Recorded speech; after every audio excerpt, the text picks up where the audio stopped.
Rudy decía que yo tenía 3 problemas, que tenía mucho talento, pero que era inculto, provinciano y de Ñuñoa, porque me pasaba en la calle. Yo practicaba la trompeta en el patio de atrás y salía a practicar las notas largas, baja, do, re, y qué sé yo. Y al día siguiente vino el vecino, muy buena persona, a preguntarle a mi papá si se había comprado una vaca. Entonces le dijo que no, que era Roberto tratando de tocar la trompeta.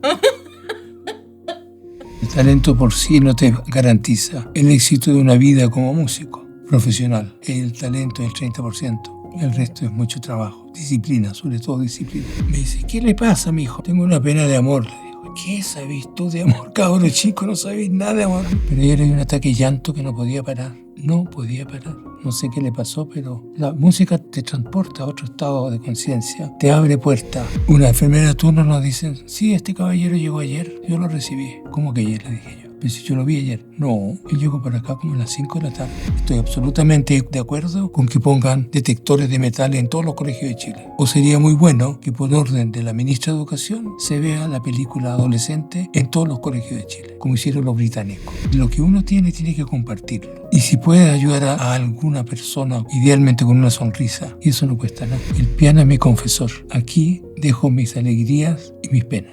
Bienvenidos a Ojo de Vanguardia, mi nombre es Natalia Vidal y hoy tengo la fortuna y el honor de recibir a un maestro en este estudio. Vamos a hablar de música clásica y orquestal, vamos a hablar de piano, vamos a hablar del presupuesto del Ministerio de Cultura y de Educación y mucho más con Roberto Bravo. Así que prepárate tu café, ten todo a mano porque este capítulo empieza ahora.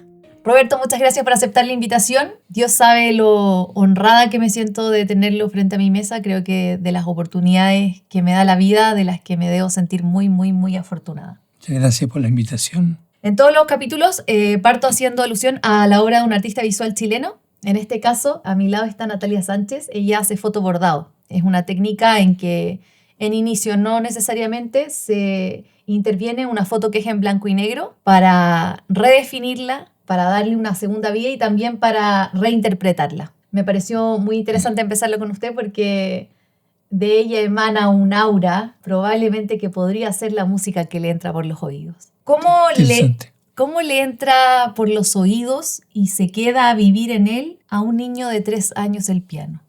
Súper simple, mi mamá tocaba el piano, así de simple, ella estudió piano. Por lo tanto, durante el embarazo ella estuvo tocando y yo fui alimentado por música también. Entonces yo creo que es una situación muy natural. Además, al haber piano en casa, obviamente si un niño nace con buen oído, empieza a experimentar con los sonidos, ¿no? Mi mamá dijo que yo experimentaba con los sonidos de una manera horrorosa porque con un palo de escoba le rompí toda la loza para escuchar el sonido de los vasos quebrándose, las tazas, los platos, ¿no? Pero eso debe haber sido entre los 4 y los 5, porque yo no me acuerdo. Y no tengo recolección tampoco de que mi mamá dice que a partir de los 3 yo ya empecé a sacar melodías. Con un dedo, obviamente, primero, ¿no? A los 4 yo creo que ya tocaba con las 2 manos. Por eso que me llevó a un concurso de radiominería. Y Raúl Matas, famoso locutor, persona de radio, que se llamaba La Feria de los Deseos. Era como los programas de talento de ahora, concurso. Ahí se gané un premio. Del recuerdo que hay una foto de eso, y que toqué con jockey. Y que, claro, cuando ya había hecho mi parte, Raúl Mata empezó a tocar un timbre para que yo parara. Yo ese timbre no lo escuché, por tanto él tuvo que bajar del escenario a sacarme del piano, porque no había manera que yo parara. Y después, claro, dieron los ganadores y yo gané 100 pesos de la época y los micrófonos colgaban del techo. Por lo tanto, me tuvieron que subir a una silla para yo hablar para arriba y decir mi nombre. Y después me entregaron un dinero que después mi mamá me contó que yo había hecho el show de contarlo, sin saber contar, obviamente, ¿no? 100 pesos, no sé cómo, si eran billetes, si eran monedas, no sé. Y de ahí, claro, esa fue la primera vez que yo hice algo público. 4 años. 4, claro, 4. Y después cuando ya habíamos salido del centro de Santiago, la casa estaba en la calle San Francisco. Y después mi papá compró un terreno por ahí en La Reina. Era Ñuñoa en ese minuto, pero un poquito más arriba de Plaza Gaña.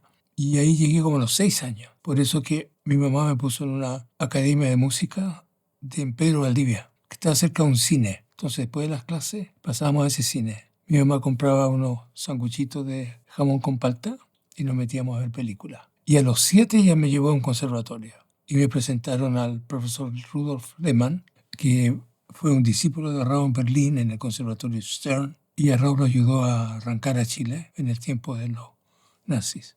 Entonces Rudy lo sacó rápidamente de allá, sacó a otras personas también a través del consulado de Chile. Fue una época muy terrible para Raúl también, porque ya habían asesinado a un alumno suyo, la SS, lo había colgado en una plaza. Entonces el maestro sintió, yo creo, el deber, porque además Rudy tenía una historia trágica, sus padres habían muerto en un campo de concentración en la cámara de gas. Entonces Rudy sufrió muchas pesadillas. Las alumnas sobre todo decían que él era muy como neurótico, sería la palabra, ¿no? Y no podía dormir bien.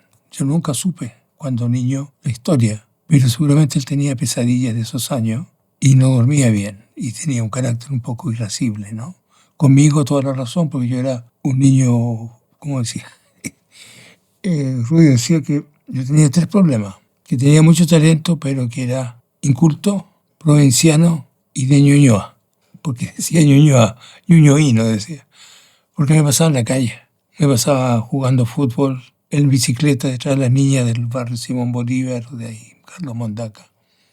Y él quería un niño a la alemana. Entonces ya a los 15 años ya nos dijo a varios de los pianistas que en Alemania todos tocaban 2 instrumentos. Por lo tanto, yo cogí la trompeta por el jazz, era en los tiempos de Louis Armstrong. Entonces, duré un año. Ahora tengo una anécdota de eso. Porque como las primeras casas de la calle Javier Carrera, donde yo pasé mi infancia, habían como 2 o 3 pegaditas.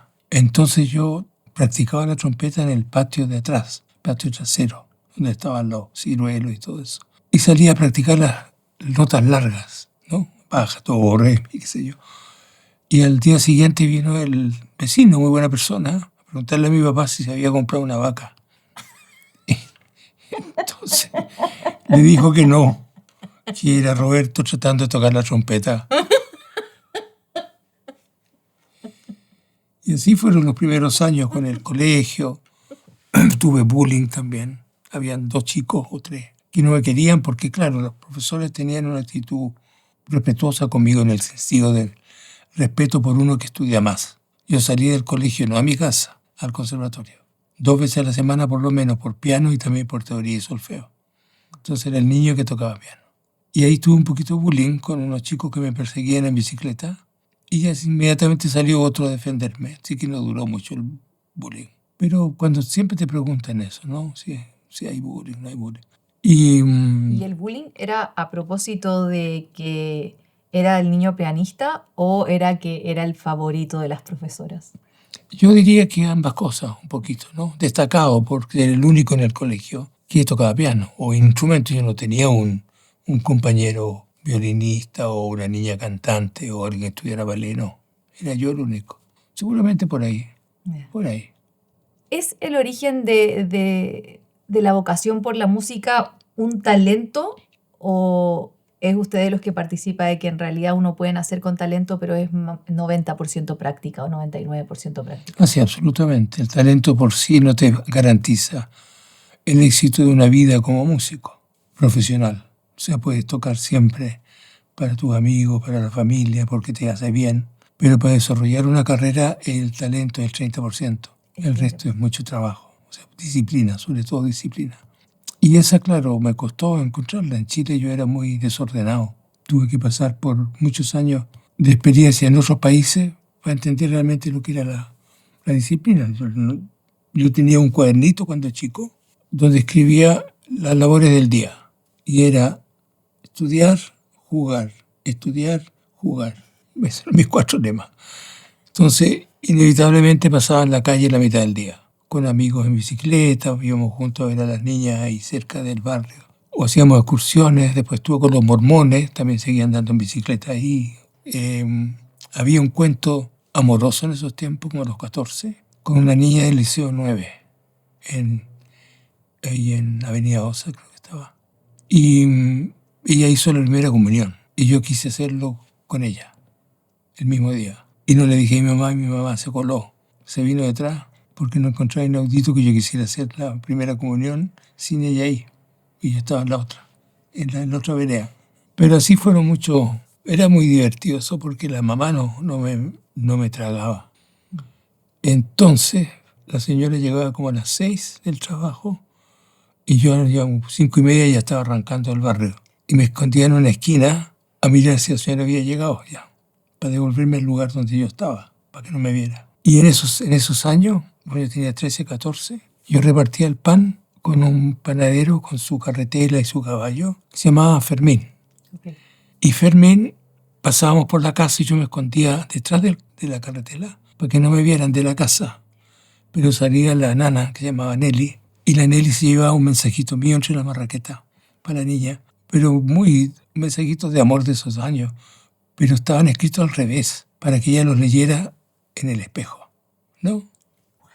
Sí, pero eso era una tontera, porque la mamá si los pilla los lee igual, ¿no? No, claro, por Pero supuesto. ese minuto para mí era el gran momento. Y la Nelly me avisaba que ahora salía Sonia con ella a comprar al almacén de la esquina, que se dan la vuelta. Y yo me unía en la otra esquina. Cuando ellos daban la vuelta y ya la mamá lo estaba mirando de la puerta, ahí me unía yo y era el gran momento. Caminaba con ella al almacén, compraba lo que había que comprar y caminábamos de vuelta con la Nelly al lado hasta la esquina donde yo no me asomaba. Hasta ahí llegaba yo. Y la mamá estaba en la puerta mirando a la niña si venía. Esa onda. Harto ingenio, sí. No, yo le avisaba a ella cuando iba a tocar en la radio Yeah. que iba a tocar algo para ella. Ah, No sé, que no me acuerdo la radio, no te puedo decir que era la minería, no me acuerdo. Pero ahí parte otra historia, porque la nana que salía de la otra casa, los pilló. Ah, no, se enamoró de Delfín y se casaron. Hay una historia de amor ahí, entre Delfín y la nana de la casa al frente. Y bueno, esa historia se quedó ahí, obviamente yo viajé después, pero me acuerdo de una situación curiosa que después se me repitió en la vida en otras partes, porque una vez fui a tocar a Concepción. Después de un concierto, no sé por qué, terminé comiendo solo en un restaurante chino cerca del Teatro de Concepción de la universidad. Y se me acerca una niña chica y me dice, ¿usted me podría firmar este programa? Sí, claro, digo yo. ¿Para quién es? Para mi mamá. ¿Cómo se llama tu mamá? Se llama Sonia Fajardo. ¿Sonia? Le dije yo. ¿Tiene una hermana que se llama Lili? Sí, claro, mi tía. Toma, aquí está el teléfono de mi hotel, dile a tu madre que me llame. Habían pasado 30 años, no sé. Y el otro día me llama, muy nerviosa. Y yo intercambiamos unas palabras y dije, pero hola, ¿cómo que de tu vida? Bueno, yo me casé a los 17, a los 18 y me vine a vivir a Concepción. Pero ¿cómo no es que has venido ni a un concierto nunca? Aquí no te he visto nunca, no te habría reconocido a lo mejor en la calle. Es que mi marido no me deja. ¿Cómo que tu marido no te deja? ¿Pero cómo que no te deja? Es que yo tuve que decirle que la única persona que yo había querido en la vida antes de él eras tú. Me quedé plop. Ahora la reconocí por la voz y por la manera de reírse, pero me quedé con esa situación un poco choqueado. Así que nunca más la vi. Ese fue el primer amor, digamos, de la etapa escolar. hermoso. Bueno, la música siempre ha sido para mí un mensaje de comunicación, una manera de expresar sentimientos. Solo eso entendí desde el principio, desde los 7 años. Es como usted dice en su libro, un puente entre la tierra y el cielo. Absolutamente. ¿Cómo se gesta eso? Es muy difícil ponerlo en palabras, yo lo sé, pero ¿cómo uno en palabras podría compartir la función de la música? La función de la música es llevarte a un estado de gracia amoroso y ser útil para los demás a través de un mensaje musical. Hay una situación de servicio que la entendí muy chico yo. Imagínate que yo no lo entendí el mismo día que pasó. Mi abuela tenía una casa en Recreo. Ahí parte una historia de amor de 7 años hacia una niña que tenía 8, vecina del piso de abajo. Mi abuela había arrendado el primer piso a una familia de origen alemán. Y había una niña rubia, para variar. Y jugaban abajo y yo como era muy tímido como para bajar a jugar con ellos, con sus hermanos, que sé yo, en ese minuto. Entonces lo único que se me ocurría hacer era abrir las ventanas de los corredores y tocar el piano de la abuela. Toda la tarde con una canción que tocaba yo en ese minuto que se llamaba Blue Moon. Esa es la época de la prehistoria. Y mi abuela me dice que los acomodadores del cine que estaba a la vuelta de la esquina, en la mitad de la cuadra, el cine Palermo creo que se llamaba, tenían un beneficio para las familias, que iban a hacer un acto cultural si yo podía tocar. Entonces yo pensé en dos frentes. Hay que hacer esto por los acomodadores, me quedó claro. Pero además, ella va a ir al concierto. y me va a escuchar ahí. Y ahí pasa la primera anécdota, la primera vez que me gritan en un teatro, en buena, obviamente, pero mientras yo estaba tocando se cortó la luz. Es la primera vez que toqué en la vida en oscura, otro episodio tuve después. Y yo seguí tocando, yo podía tocar con ojos cerrados o sin luz. Y de repente se escuchó de la galería alguien que gritó: anda a acostarte, cabro chico, mejor. Pero el objetivo estaba hecho ya. Al final, me acuerdo, así, escenas que se me han quedado en la memoria, que estaba muy entristecido por este cuento de que la niña no me correspondía porque ella estaba enamorada de su primo, que tenía 9, y además era más alto. ¿No? De partido ella era más alta que yo, de origen alemán, y el chico más alto todavía. Entonces, la nana de la casa, que no me acuerdo cómo se llamaba, Olga parece, me encuentra en la pieza, tirado sobre la cama, así. Yo me acuerdo de eso porque hay una conversación, no con ella. Me dice: ¿qué le pasa, mi hijo? Me dice: tengo una pena de amor, le digo yo. ¿Qué sabés tú de amor, cabrón chico? ¿No sabés nada de amor? No, me duele aquí, le dije yo. ¿De dónde saqué eso? No sé, tenía 7 años. Y después, con los años, me doy cuenta que fue mi primer concierto solidario, sin tomar conciencia exacta de lo que, para lo que me iba a servir tocar el piano. Ya desde entonces la repercusión, o sea, la música tenía su repercusión en el entorno mientras tocaba. Sí, pero para mí era una manera de comunicar un sentimiento. Era comunicar un sentimiento. ¿Sigue siéndolo hoy? Absolutamente. Pero otro tipo de sentimientos, ya. Sobre todo cuando tocamos Bach. Pero para mí tocar cualquier obra tiene un compromiso emocional muy fuerte y obviamente uno pasa por etapas de la vida, que son los concursos internacionales, donde tienes que tocar obras muy virtuosas. Algunas se te quedan en el repertorio y repites la misma obra en distintos concursos, ¿no? Y son obras que en los concursos son muy efectivas. Y esa palabra efectiva hay que sacarla del diccionario. Los concursos son terribles porque dependen mucho a qué hora tocas, con quién tocas, al lado. ¿Eres el mejor de los 5 o el peor de los 5? O el número 3 de los 5. Entonces, ahí tengo mucha historia de distintos concursos, pero eso había que hacerlo. Ahora, lo que me salvó un poco yo creo que fue el espíritu mapuche que uno tiene o que conoce de la fuerza de la tierra, ¿no? De decir, salí para afuera en la primera. Ahora, salir afuera a la primera de un concurso es fantástico también porque tienes tiempo para ver la catedral, para ver los bares, salir al puerto, dar una vuelta, conocer otros pianistas que ya eran eliminados. Tiene su parte buena. Entonces yo conocí varios puertos, varias catedrales, pero inmediatamente eliminado en Barcelona en marzo, yo me matriculaba en septiembre en otro concurso en España. Y en ese salía primero. Y después me iba al próximo y para afuera en la primera prueba. No. Entonces me iba al subsiguiente primero. En Inglaterra para afuera, en Italia primero. Ahí sí me llevé. Entonces a mí cuando los chicos me preguntan ¿cuántos concursos hizo usted? Yo hice 12, pero perdí 6. Nunca se me bajó la guardia. No bajé la guardia. Yo creo que el concurso que recuerdo más es el de Italia. Pero no porque salí segundo. Porque el polaco me levantó una niña de Bélgica que a mí me gustaba también. Entonces, después nos encontramos con Janusz en un aeropuerto en París. Íbamos los dos invitados a un concurso, a unos conciertos de Festival de Piano en Montreal, en Canadá. Y le dije a Janusz que yo me quedé picado contigo del concierto porque la niña, que no me acuerdo, tenía un nombre obviamente como Genevieve o una cosa así. Estuve en la isla de Capri, aprovechaste el romanticismo de la isla de Capri y te fuiste con ella. A mí también me gustaba, le decía yo. Son recuerdos de los concursos, ¿no? O sea, el mejor café que yo he tomado en el mundo ha sido en Nápoles. De esas cosas me acuerdo yo. Y después me enteré, cuando empecé a hacer un research ahí por mis cursos de poesía y música, yo hago clases en la Universidad Central de Poesía y Música y he hecho en otras también, que era el refugio de don Pablo con Matilde.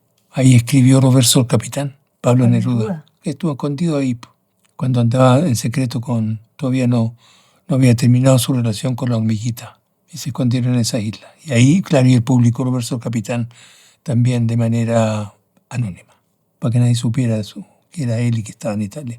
Pero estuve ahí sin saber la historia detrás de esa isla. ¿Cómo consigue, maestro? En algún minuto fue, no sé si la palabra es polémico, pero nuevo, original, el fusionar la música clásica en un mismo concierto con la música popular. Es decir, Chopin, Bach y Armando Manzanero, Víctor Jara, Violeta Parra. Pero eso está desde chico. Yo Yo toqué sé. música popular, fue lo primero que toqué por lo que tocaba mi mamá. Mi mamá tocaba tangos, tocaba bolero, tocaba canciones de la época.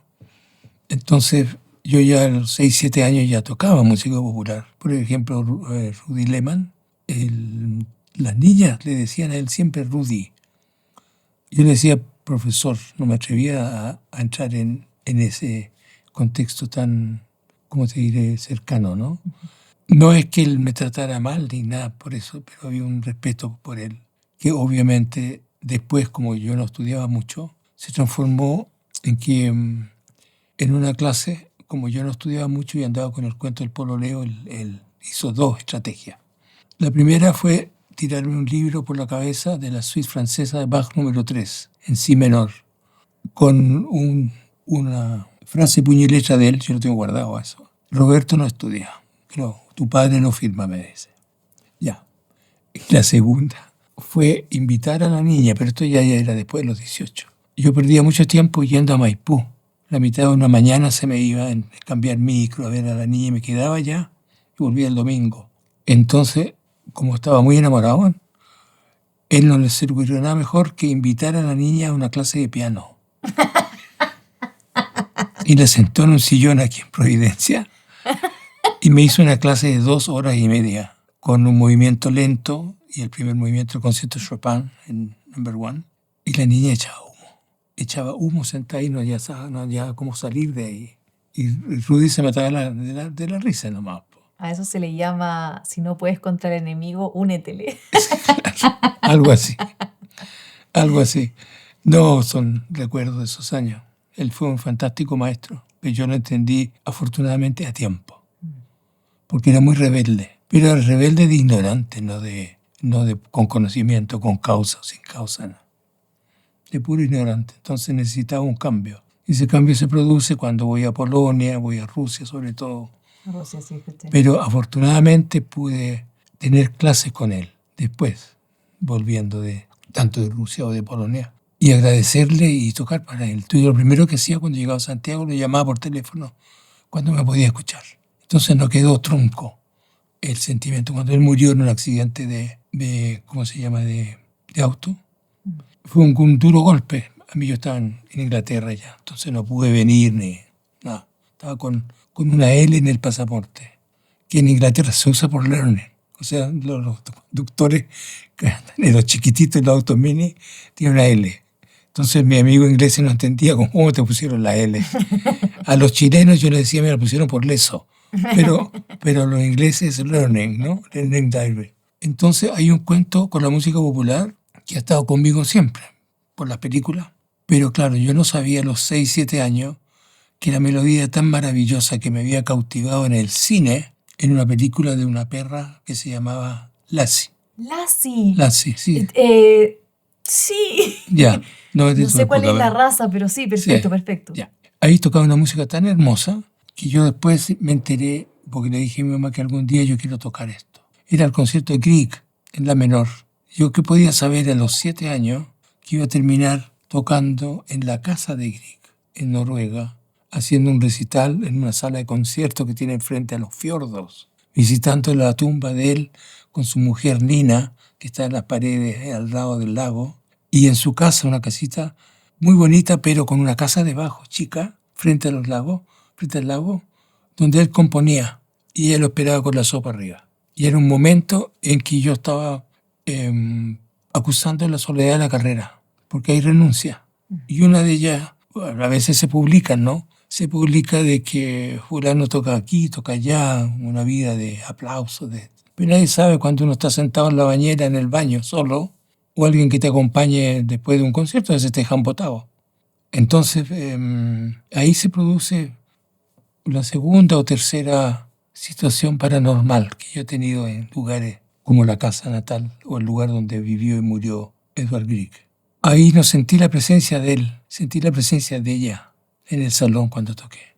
Y mucha ternura.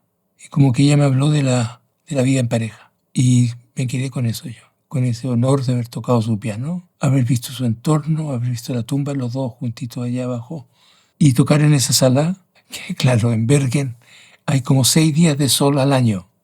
Sí. A mí me tocó uno de esos. Entonces tenía 80 noruegos en la sala, el resto está todo en la montaña, tomando sol. Pero fue lindo. Yo fui a tocar después a Oslo, después volví a Bergen. Me acuerdo del concierto de Oslo, ¿sabes por qué? Aparte que la sala era muy bonita, porque la directora de la sala, después de la última hora de la primera parte, yo no me acuerdo qué fue lo que toqué, pero ella le dio un ataque de llanto que no podía parar. No podía parar. No sé qué le pasó, pero la música te transporta a otro estado de conciencia, te abre puertas. Algunos recuerdos son amables, otros no son tan amables, y algunos pérdidas también. Por eso la música es una muy buena catalizadora de emociones, de todo tipo. Y a veces es necesario tocar esa música en recuerdo de lo que no están afuera y adentro. Yo me acuerdo, por ejemplo, cuando fui al concierto al concurso Varsovia. Se escribió incluso de dos cosas, claro, eran inevitables. Ellas tienen un periódico que se llama Evening Standard. No, perdón, eso es en Londres. Express Večerem. Večerem es tarde, Express Večerem. Y ahí pusieron la foto mía, primer chileno que llega, primer concursante, viene de Chile, un país muy lejano, y ya está enamorado de una pianista polaca. Porque me preguntaron, ¿usted conoce a los concursantes? Y me regalaron un libro, yo miré todas las fotos, de dónde venían, qué sé yo, y vi una niña polaca muy bonita. Me gusta ella, dije yo. Se armó el faranduleo conmigo, o con la niña y conmigo, y yo terminé tocando música popular y los chicos bailando en una fiesta que le hacían a los concursantes, ¿no? Y yo el que estaba tocando el piano ahí, música popular. Y claro, salió en la prensa y se hablaban del romance, el chico que toca jazz o que toca música popular, qué sé yo. Y me quedé en Polonia. Y lo pasé muy bien. Le tomé mucho cariño a Polonia, a su gente. Era linda época.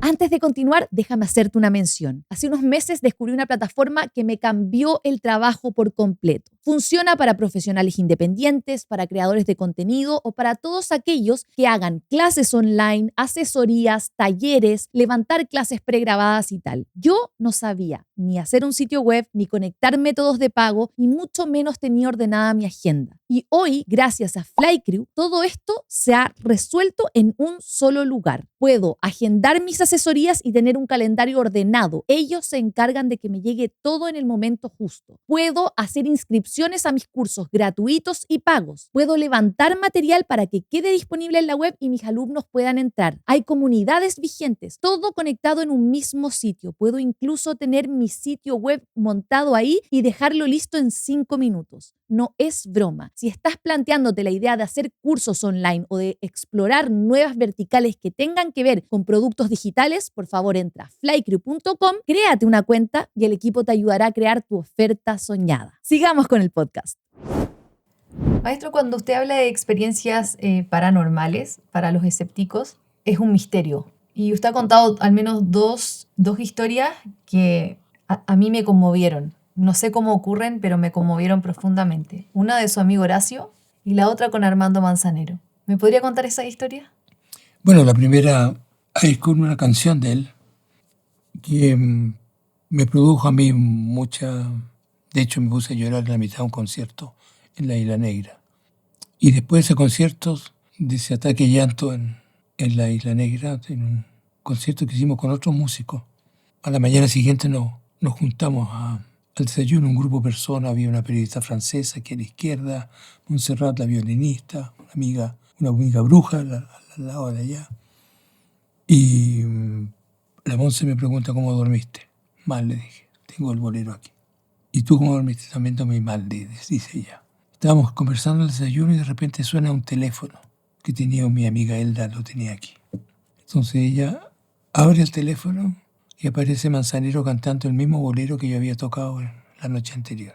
Y a mí me da otro ataque de llanto en la mesa. Y nadie se explica qué es lo que pasó. El teléfono se prendió solo, sonó, estaba ahí, no lo tenía mi amiga. Estaba en la mesa, como este. Y aparece ese bolero. Y muchos años después, yo se lo conté a Manzanero, que yo había tenido esta sensación tan dolorosa al tocar su bolero. ¿Cuál es la historia de este bolero?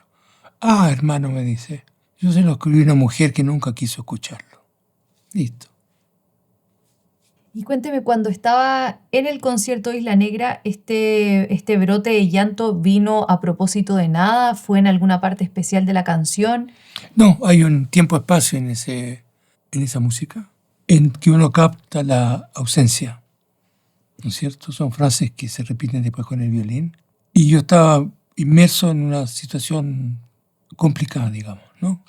Y entonces andaba como sensible y ese bolero en especial detonó un área dolorosa para mí. Y claro, no la pude resistir, pero me quedó mucho más claro cuando el maestro Manzanero me explicó lo que había detrás de ese bolero. Y cuando usted le cuenta a Manzanero, le cuenta así tal cual. Tal cual.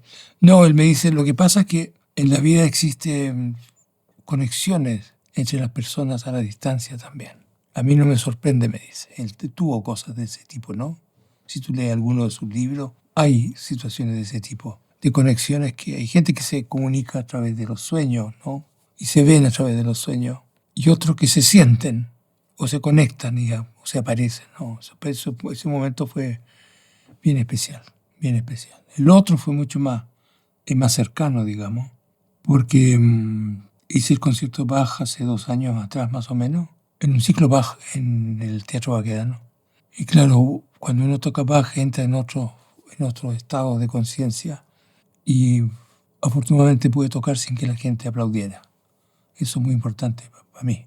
Y cuando terminé el concierto, en la platea estaba mi amigo que no había visto hace muchos años, Horacio Hernández.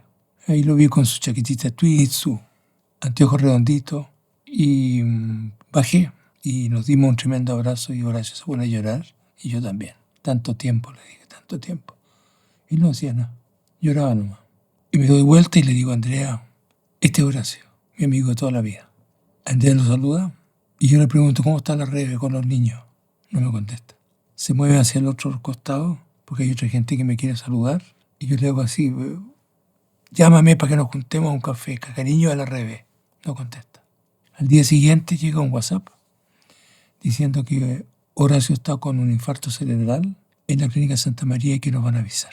Entonces yo me quedo con una tremenda preocupación y le pregunto a Andrea, que además de cantante y enfermera, ¿es posible que por la emoción haya tenido un infarto cerebral? Es posible, pero vamos a verlo, me dice. Vamos a la clínica. Y después nos llega, vamos en la noche a la clínica el día jueves, después del concierto.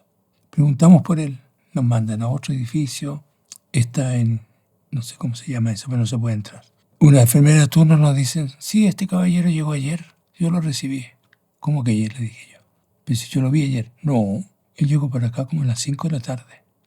Y la enfermera que lo está viendo, pero usted está segura, le digo yo, vaya por favor, mírenle la ropa, busquen el segundo apellido. Y claro, era Horacio. Entonces yo estaba con estado de shock porque lo había visto la noche anterior. Y al día siguiente me entero por su mujer que dice que Horacio falleció cerebralmente como a las 8:30 del día del concierto. Él salió y vino a la sala a despedirse. Por eso que yo creo en el otro lado, creo en las almas que se reencuentran, creo en los túneles de luz. ¿Qué es lo que es Bach? Pura luz. Horacio salió y se fue para allá y estaba en la platea. La otra parte ya es más complicada porque fuimos a despedirnos. Horacio estaba entubado y le dije a Andrea, entra tú también. Andrea entra, sale, no dice nada, se despide de la familia y afuera me dice, ese no es Horacio, que yo vi. ¿Cómo que no? No, tú abrazaste a otra persona. Imposible, le dije yo, sí era Horacio. Pero yo vi a otra persona. Y ahí me acordé que, porque le pregunté, no me acuerdo a quién, si los espíritus pueden abrazarte. Sí, claro, pero a través de otra persona, como canal. Entonces la persona que me abrazó estaba en ese estado, estaba llorando. Pero yo estaba abrazando a Horacio. Pero el espíritu entra, como los medium, ¿no? Que canalizan las voces, los recuerdos, qué sé yo. Entonces fue una cosa poderosa. Y fue ahora. Pero yo he tenido este tipo de situaciones, todas estas. Lo que llaman, por ejemplo, posesión. Es cuando tú tocas en la casa de Franz Liszt en Weimar y desde el inicio hay una predisposición especial porque tú te bajas del tranvía y por un gesto que te sale espontáneo, tocas un árbol, pensando que el maestro tocó este árbol en algún minuto antes de llegar a su casa. Y mientras vas llegando a la casa empiezas como a sentir carruajes, voces, risas, qué sé yo. Subo al salón y todo me es familiar. Toco un sofá a la subida y lo toco con cariño.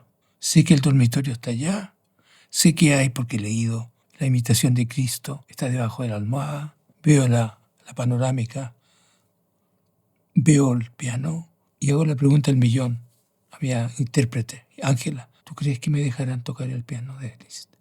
Déjame preguntar. No solamente me dejaron tocar el piano, sacaron a todos los turistas, cerraron la casa. Me quedé yo solo ahí con Ángela. Me puse a tocar el tercer nocturno, el sueño de amor. Al final de la primera página y me di cuenta que yo no estaba tocando. Me pasó la misma experiencia después con la muerte de mi papá. Yo veía mis manos tocar, tenía visión de eso, pero veía que no es la manera como yo toco. No son mis tempi, no son mis fraseos, no es mi manera de pedalear. No tengo ese virtuosismo con el cual estoy tocando. Me empiezan a correr las lágrimas, porque me doy cuenta que me están mostrando cómo se toca. Por ahí no es por acá. Y es este tempi, no ese que tocas tú. Y tuve un ataque de llanto espantoso. Yo lloré todo el tiempo que toqué y la Ángela no entendía nada de lo que me estaba pasando. A partir de ahí no pude hablar. Solamente le pasé a ella todo lo que me habían regalado en la casa de Liszt y nos fuimos caminando a la estación. Y en la esquina pasa una cosa muy interesante en esos momentos. Estamos hablando de los años 80. Yo creo que fue en los 70. Había un convoy pasando por la calle. Había un soldado ruso en la mitad parando a la gente para que cruzaran. Los alemanes muy obedientes no cruzan. Convoy militar por la izquierda y todo el mundo miraba al centro, donde estaba el ruso. Y en el centro había una paloma blanca con el ala rota. Yo vi eso y no dudé un segundo, no sé de dónde me vino la inspiración, porque no, tiene que haber sido una inspiración. Y los no eran tanques, eran como tanquetas, ¿no? Pasaban una tras otra. Yo corrí al centro, agarré la paloma y volví. Y la puse debajo de un árbol. Ahí la dejé. Y después me cayó la teja. ¿Cuál era el simbolismo de la paloma blanca? 2. Espíritu Santo y la paz. Las tropas rusas estaban en Alemania estamos hablando antes de los 80. En Chile había una dictadura. La paz estaba siendo pisoteada y se estaban riendo del Espíritu Santo. Y eso está ligado a lo que me pasó en la casa de Liszt. Estuve largo rato sin hablar y largo tiempo analizando cuál fue la señal, que había que hacer lo que había que hacer. Los alemanes no lo iban a hacer, estaban con los rusos metidos ahí, pero es un pueblo muy educado, no va a cruzar con luz roja. ¿Entendí? Pero yo no tuve ni un minuto de duda que yo podía cruzar entre los camiones militares y sacar esa paloma de ahí. Estas cosas se quedan. Y se quedan con mucha mayor importancia que contarte cómo fue mi primer recital en Nueva York. ¿Entendí? Absolutamente. Cuando nosotros nos juntábamos en Londres en los años 80 y me encontraba con todos mis colegas músicos, no tenía tema. Yo escuchaba como uno decía, gané la audición de la BBC, fulanito va a tocar con la orquesta de Radio Luxemburgo, tiene una oportunidad en Deutsche Grammophon, ganó un premio no sé dónde. ¿Y tú, Roberto, cómo te fue? Bien, tuve solo 3 amenazas a muerte y aparte de eso, tuve un complicado el viaje. Estaba en otra ya, estaba en otra función con mi música, digamos. Estaba hablando en ese minuto por lo que no podían hablar. Me refiero a los políticos, ¿eh? O tocando cosas que no era bien vista. Era un tiempo peligroso, pero era necesario reafirmar el derecho de la buena música a circular y no prohibirla. Todo lo que sea prohibición, a mí me para los pelos, a no ser que sea por una causa muy justa, ¿no es cierto? En este minuto yo te digo, estoy absolutamente de acuerdo con que pongan detectores de metales en todos los colegios de Chile, por decirte algo. O sería muy bueno que por orden de la ministra de Educación se vea la película adolescente en todos los colegios de Chile, como hicieron los británicos. Tú sabes el origen de esa película, Sí, ¿no? lo vi entero. Es una serie. Una serie Sí. donde el actor le llama la atención que en el norte de Inglaterra una adolescente apuñaló a una compañera. Y a la semana siguiente, en el sur de Inglaterra, otro alumno apuñala a otra compañera. Nosotros estamos en eso. ¿Qué hizo el gobierno británico? Todos los colegios de Reino Unido tienen que ver esta película y sacar las conclusiones, tanto los padres como los hijos. Y eso hay que hacerlo. Ahí yo estoy absolutamente de acuerdo en apoyar todo lo que sea en proteger las escuelas, la convivencia, pero para eso se necesita mucho más arte, se necesita más música, más pintura, más coros, más orquestas juveniles. Entonces, claro, la cultura siempre está a la cola, digamos, ¿no?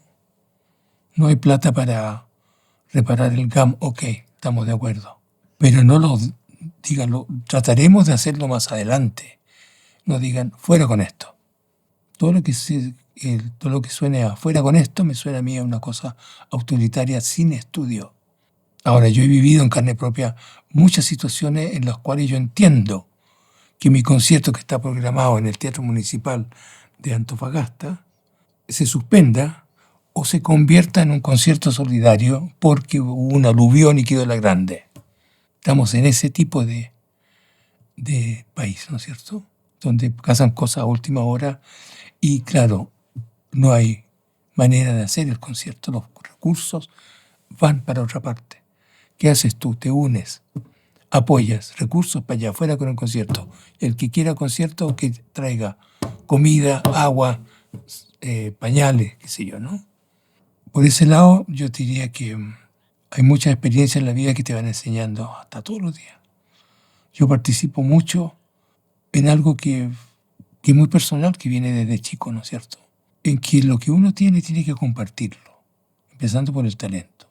Y si puedes ayudar a alguna persona idealmente con una sonrisa, cosa que a mí no me resulta tanto porque ando con la cara larga siempre, pero con un pensamiento. Yo hablo de una disciplina, se lo digo a los chicos, no a los estudiantes de repente, que es tan fácil. Cada vez que te veas tú una persona discapacitada, en situación de calle, un abuelito en la calle, un niño que le falta esto, le falta el otro, no tienes los recursos, pero sí tienes a disposición una frase que yo no sé por qué, no es por ciútico, pero me sale en inglés. Bless you. Yo te bendigo. Y le puedes dar lo que tú puedas darle en moneda. Pero si las das sin ese yo te bendigo, no sirve para nada. Porque lo que le llega a él, claro, le llegarán 200 pesos, 300, lo que tú puedas, ¿no? Pero si eso va acompañado con un pequeño gesto amoroso interno tuyo, ¿no? Solidario, amoroso, que sean varios que reciben eso durante el día, ahí sí tiene un valor. Y eso no cuesta nada. Es tener ese sentimiento despierto, ¿no? El respeto por el otro. Me preguntaban el otro día sobre por qué hago tantos conciertos Bach en estos días. Porque yo creo que es la única manera que yo puedo aportar algo, compasión, respeto, introspección, amor por todos los seres humanos y una manera de transmitir el verdadero sentido espiritual de la música de Bach. No sé hacer otra cosa, solo puedo tocar. Pero es un aporte. Y en estos tiempos que vivimos, en que mueren niños por todas partes, en todas las guerras posibles, inimaginables, ¿no? Y sigue pasando, entonces tú dices, ¿qué podemos hacer nosotros? Crear un estado amoroso interno hacia esta persona y juntarla. Yo cuando toco por eso que estoy tocando acompañado de coro. Porque los coros a mí me infunden una gran emoción y un gran sentido de compasión, ¿sabes tú? Porque me afecta mucho, desgraciadamente yo me involucro mucho y sigo la historia y me paso semanas pasándolo mal, pero cuando toco, ahí queda. Tú sabes lo que decía Liszt, ¿no? No. El piano es mi confesor. Ah. Aquí dejo mis alegrías y mis penas. Es como la espada para el caballero andante. Es como el corcel para el árabe. Claro, yo comulgo con eso. Yo cuando no toco, en un día no me siento bien. Me siento mejor cuando toco y me alineo. Para mí lo importante en un concierto es poder tocar alineado, para arriba. No tiene nombre, ese arriba no tiene nombre conmigo. A propósito de lo que hablábamos de la política, ¿cuál cree usted que es la rentabilización invisible que tienen las artes o la música que los gobiernos no son capaces de ver al momento de aplicar recortes al presupuesto cultural? Puede ser que en su formación no hayan tenido la oportunidad de cantar en un coro escolar o de tocar algún instrumento mientras estuvieran en el colegio, o tener la visita de algún artista o artistas que le abrieran el mundo del arte en general, no necesariamente un músico. Puede ser un escritor, puede ser un pintor, y al no tener esa experiencia y cuánto los ayudó en su formación, no pueden apreciarlo y menos defenderlo. Cuando uno ve lo importante que es en un hogar de tercera edad, que nosotros con Andrea hacemos conciertos de repente ahí, lo que significa para ellos, o que un señor X se recupere de 3 meses de silencio mirando el suelo cuando Andrea canta un bolero de Manzanero y este caballero empieza a despertar y empieza a cantar y la enfermera se empieza a quedar así. El poder de la música, el poder de la sanación de la música, la gente ni se lo imagina. Yo me acuerdo, por ejemplo, cuando de ese concierto, siempre me voy a acordar, con Mahani, la niña pascuense, cuando ella tenía 12 años, me acompañaba en varios conciertos, 12, 13. Tocamos en la Media Luna Rancagua, habían 4.440 personas. ¿Por qué te digo yo esto? Porque le pregunté, por curiosidad, cuánta gente hay. He cortado 4.440 tickets. Ya, ok. Yo empecé a tocar y los niños corrían por los pasillos ¿cómo le llaman? Las tribunas, ¿no? Pero cuando la Mahani salió, con su vestido floreadito, que es el único que tenía, calcetines y todo, los chicos quedaron hipnotizados. Pararon las correas, se colgaron de los barrotes, todos miraron hipnotizados a esta niña que tocaba el piano también. Y así fue. Hay el poder magnético de la música que te toca los sentidos, los sentimientos, ¿no? Y te lleva a otro mundo. Un mundo, normalmente estoy hablando de la música que se puede escuchar, no de la otra, que es un espanto lo que tenemos en el día de hoy, ¿no? La música conlleva un estado de alma distinto.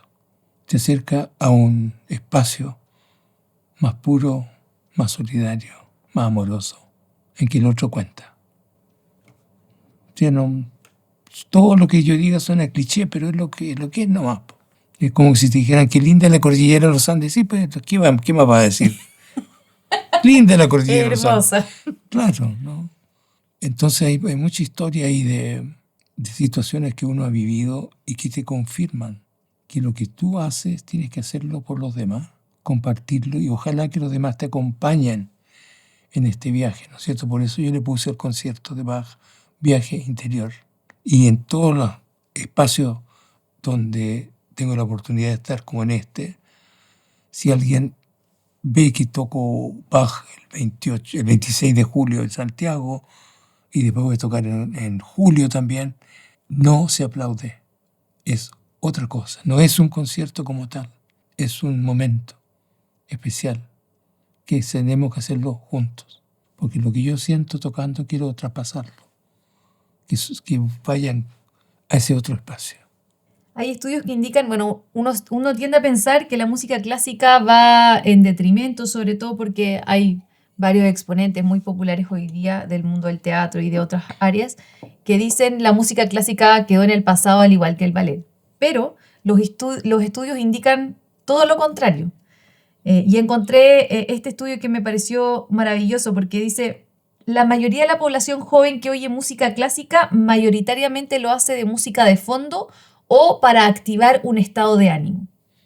A propósito de eso, usted ha estado en escenarios que van desde el Kremlin a cantarle, qué sé yo, a un sindicato de trabajadores. ¿Cree usted que la barrera de la música clásica solo en tinte elitista se ha roto o se ha traspasado o sigue perteneciéndole a una clase social hoy en día? Ha mejorado. de todas maneras.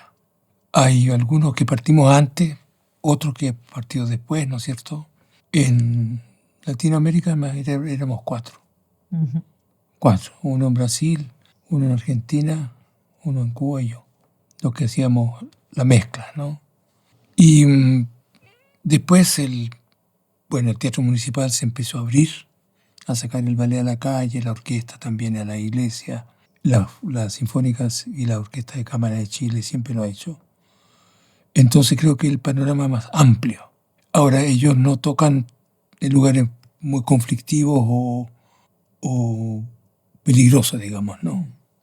Yo me acuerdo de un concierto en Olmida, por ahí por los años 80, con Majanis, me acuerdo también, en que, ¿dónde van a hacer el concierto? Ahí van a poner el escenario al lado de la comisaría. ¿Y por qué al lado de la comisaría? Para que no se roben el piano ese. La gente, bueno. Pero estamos hablando de los años 80. Creo que hoy día sería con mayor razón en cualquier caso, pero... No, hay que tocar donde hay que tocar. Son experiencias distintas, es difícil tocar al aire libre, algunos lugares son muy fríos, pero la gente lo agradece mucho. Que hayas ido para allá, es uno que tiene que ir. No esperar que ellos te vengan a escuchar a una gran sala. Uno puede influir tal vez en decir, por favor, no pongan las entradas demasiado caras, ¿no? Tú puedes influir en eso. Pero hay lugares en que las entradas son caras porque todos los conciertos son caros, porque abrir un teatro cuesta mucho. Hay otros que tienen varias diferencias de precios que permiten incluso tener a los estudiantes, como siempre, colgados ahí arriba. Yo estaba más ahí. arriba de la galería, más allá de la galería. Claro. Entonces, yo creo que se ha democratizado. Todavía hay áreas como la ópera que se mantienen porque necesitan un escenario con todo lo que se necesita en una ópera, con un ejército de gente. Y en Chile lo hace muy bien, obviamente, en el municipal. Pero yo creo que se ha avanzado harto. Bueno, estas actividades, no sé si está familiarizado, pero en muchos aeropuertos y en espacios públicos, tipo, hubo en algún minuto una activación en Chile en donde en malls o centros comerciales, aeropuertos o lugares de espacio público, ponían un piano. He tocado un piano. Y los ponían, lo intervenían pintores, qué sé yo. Sí, lo he visto. Y la gente podía llegar, sentarse y tocar el piano y luego irse. Acá en Chile lo toqué, pues se inauguró este programa en Chile, Sí. y yo toqué en la Plaza de Armas. Y pusieron otro en Huérfano. Sí. Entonces yo me fui caminando y me senté en el otro también. Pero he tocado en el aeropuerto de París, en las calles de Jerusalén. Fue muy emocionante eso. Y en pianos que hay en distintas partes. O sea, si hay un piano en el restaurante, de repente yo me paro y toco. Porque me dan ganas, ¿no? Me da la lata cuando me lo piden, porque no toca alguna cosita. Hay una anécdota muy famosa, Rubinstein lo llevan a una casa, después de un concierto en Inglaterra, y le dice, ¿por qué no toca un par de cosas? ¿Sí? Entonces Rubinstein se acerca al piano y toca 2 notas, do, re, pero tampoco, maestro. Igual a mí me dieron 2 sanguchitos, lo único que alcancé a comer. Él tenía un gran espíritu del humor, Raúl, esa cosa nunca la hizo. Entonces, lo que es espontáneo se puede hacer. Mira, fíjate que me bajé del avión en París, estaba el piano ahí y con todas las horas de vuelo me senté y toqué decentemente la música de Michel Legrand, una de mis partituras favoritas, que son los paraguayos del Burgo. Una canción que llevo en el corazón desde los años, esos años. Y bueno, en Jerusalén fue distinto porque toqué la lista de Schindler. Y fue muy emotivo. Hubo mucha gente llorando en muchas partes. No es para menos.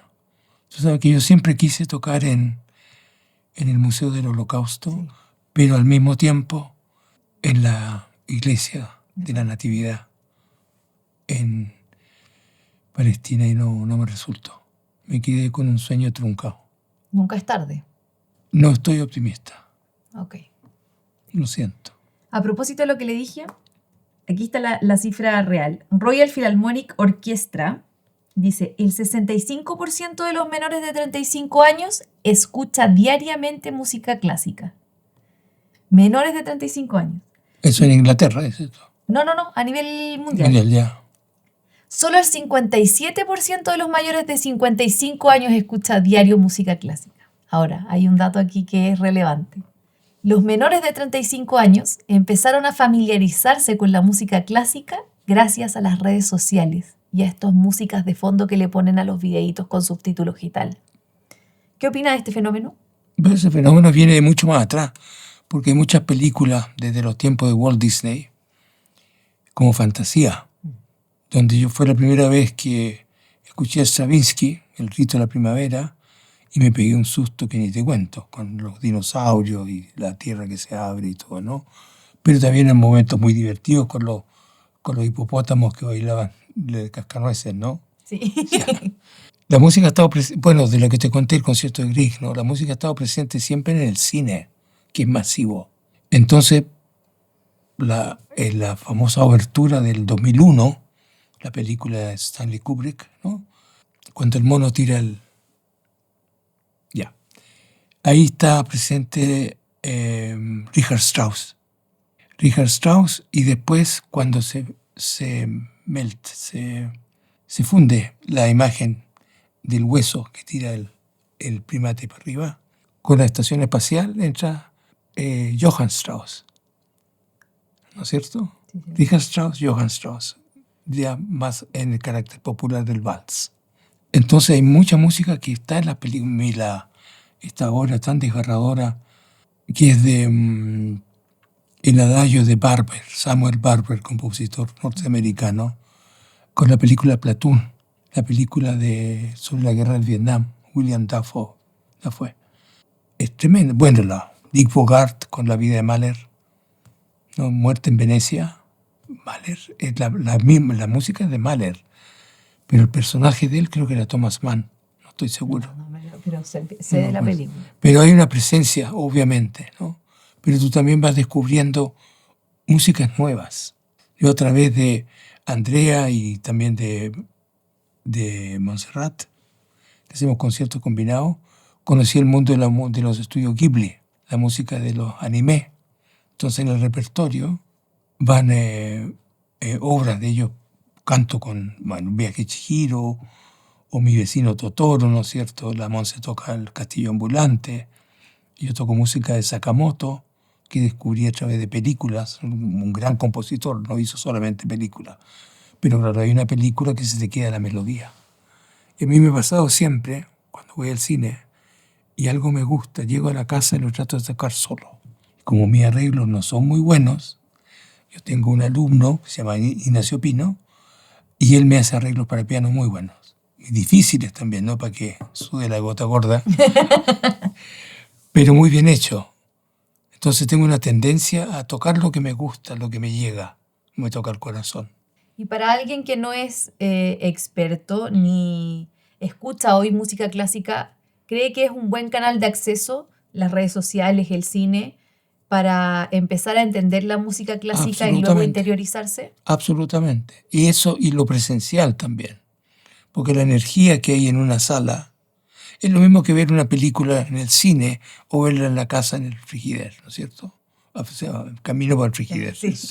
No, yo insisto mucho, es muy importante cuando los artistas podemos acercarnos a los colegios. Y para mí los conciertos escolares tienen doble fondo. Y se lo digo a los directores al tiro, en llegando. Es una manera de hablar de problemas valóricos. Tú puedes hablar de Bach, de las 1000 obras y tanto, los 18 hijos, Leipzig, Kapellmeister, lo que tú quieras, ¿no? Pero también es bueno saber qué piensan ellos, qué sienten, qué necesitan, ¿no? Y a través de la música hablar de cosas valóricas. ¿Tú en tu casa tirarías el televisor por la ventana? No. Bueno, ¿y por qué quieren tirar los televisores o los tiraron por la ventana el otro día aquí? ¿Qué es lo más importante para un ser humano? ¿Qué es? Otro ser humano. ¿Te gustaría hacerle al otro lo que no te han hecho a ti? Ahí sí, tú entras en muchas dinámicas Y muchos chicos se quedan pensando con eso. O solamente con leerle el poema de la Gabriela Mistral, que se llama El Servicio, les queda todo claro. Excelente poema. Gracias a Dios, estoy familiarizado con él. Última pregunta. ¿Cómo hacemos o cómo se hace para explicarle a una persona que dice, efectivamente, los presupuestos de gobierno tenemos que preocuparnos de la salud y de la educación primero? Hoy también la seguridad está muy en boga, pero dejó de ser una de las principales, la economía, para explicarles por qué es importante invertir en cultura y qué repercusiones físicas tiene en la sociedad en la que vivimos. Mira, el fenómeno de las orquestas juveniles, ¿qué es? ¿Qué es? ¿Un rescate social? ¿Una familia nueva? Respeto por el instrumento. El instrumento es tu vida, protégelo y cuídalo. Pero cuida a tu compañero también. Y evita que la compañera que toca cello alguien la moleste. ¿No es cierto? Tienes otra familia. Hay un tío que dirige. Simpático, mandón, pero cascarrabia, pero buena persona. La posibilidad de estar en un coro, unir voces, afinarse. Te afina la voz, pero te afina el espíritu. Te hace más sensible. Un niño criado en un ambiente con música es distinto a un niño criado en un ambiente sin música. La música siempre me hablan personas que sienten paz cuando uno toca. En este mundo que vivimos, ¿qué respuesta podemos dar nosotros? Buscar la paz. Hay gente que lo dice con camiseta como Robert De Niro, ¿no es cierto? Con palabras que no son reproducibles aquí. O, con más simpleza, como Pedro Sánchez, que dice no a la guerra. ¿Qué dice Bach? Queremos paz. Queremos vivir en armonía. Queremos recordarte con esta área, ¿no es cierto?, de la Pasión según San Mateo, que hay un mundo mejor, más solidario, más compasivo. Para allá vamos, para allá tenemos que ir. Desde chiquititos, no a última hora, desde chicos. Tú hablaste de educación, por supuesto, de educación. Bueno, está bien, entendemos la urgencia, pero no dejemos de lado que la violencia también viene por la falta de la música, la pintura, las orquestas, los coros.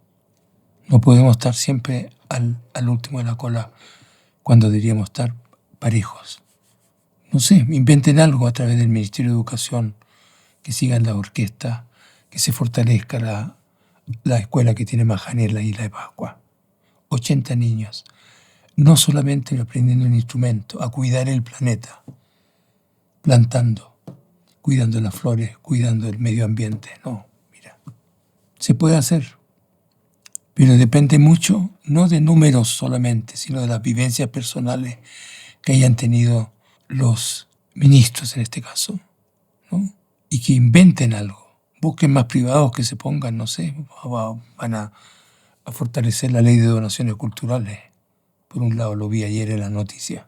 Hoy día voy a una conferencia para escuchar precisamente cómo se pueden lograr los financiamientos para mayores programas culturales en los colegios y en la sociedad. Entiendo que el GAM se pueda postergar, eso lo entiendo. Es mejor ayudar a reconstruir el hospital X, ¿no es cierto? O crear un fondo de becas. Hay tantos niños talentosos, tantos. Yo me encuentro a lo largo de Chile. ¿Qué más te puedo decir? Muchas gracias por invitarme. Gracias por... esa era mi última pregunta, así que, maestro, muchísimas gracias por regalarme este tiempo. Mi corazón está llenito, llenito, llenito. No sé cómo agradecerle por su año de profesión y de oficio, y gracias por entrar en mi casa hace tanto tiempo y llenar los oídos de mis padres, de mis abuelos, de mi hija, de mi marido y los míos con especial cariño. Muchas gracias por la invitación y por permitir, me acordé de cosas que no había dicho en ninguna entrevista. Gracias por llegar al final de este episodio, espero que lo hayas disfrutado tanto como yo. Como en todos los episodios te pido 2 minutos de reflexión a propósito de lo que conversamos. Es lamentable que cada vez que se tienen que hacer recortes presupuestarios para un gobierno, los más perjudicados y en el último rincón de prioridades sean las artes. Posterguemos espacios de recreación, cerremos festivales, cancelemos becas, porque a la larga esas cosas no producen nada, no tienen una función específica, su rentabilidad es nula. No, no lo es. Quizás es invisible para ti, pero no es nula. Un estudio de la Universidad de Maastricht siguió a 4.000 personas durante 10 años. El dicho lo dice mejor que yo: prevenir es mejor que curar. ¿Saben lo que pasó con estas personas? Que aquellas que participaron en actividades culturales redujeron su deterioro cognitivo. Te digo otro: The Lancet vincula la exposición regular al arte con disminuciones severas en las tasas de depresión y ansiedad. Las ciudades con ecosistemas culturales vivos tienen menor tasa de criminalidad, mayor cohesión social, mayor sentido de pertenencia, mayor claridad mental. El arte, señores, no es decoración, es infraestructura. Son cimientos. Y luego está lo que no se puede medir, lo que en una rentabilización no salen números: la identidad. Un país que no financia su propia cultura importa la de otros. Y con eso importa sus valores, sus narrativas, sus costumbres, sus tradiciones, y desconoce las que provienen de la tierra en la que nació. El arte local es la única forma que tiene un pueblo de contarse a sí mismo su propia historia. Entonces, ¿por qué los gobiernos recortan cultura siempre primero? Porque los efectos son invisibles al corto plazo. Porque nadie se muere mañana si cierra un teatro. Pero los países que lo han hecho pagan el costo décadas después, en desintegración social, en pérdida de identidad y en generaciones que no se reconocen en nada. El arte no va a poder sobrevivir solo, y sin cultura no hay civilización. Como siempre, te pido suscribirte a mis canales de YouTube y Spotify para no perderte ningún episodio, y de seguirme en redes sociales, Instagram y TikTok, para escuchar mis historias. Nos vemos en el próximo episodio. ¡Chao, chao!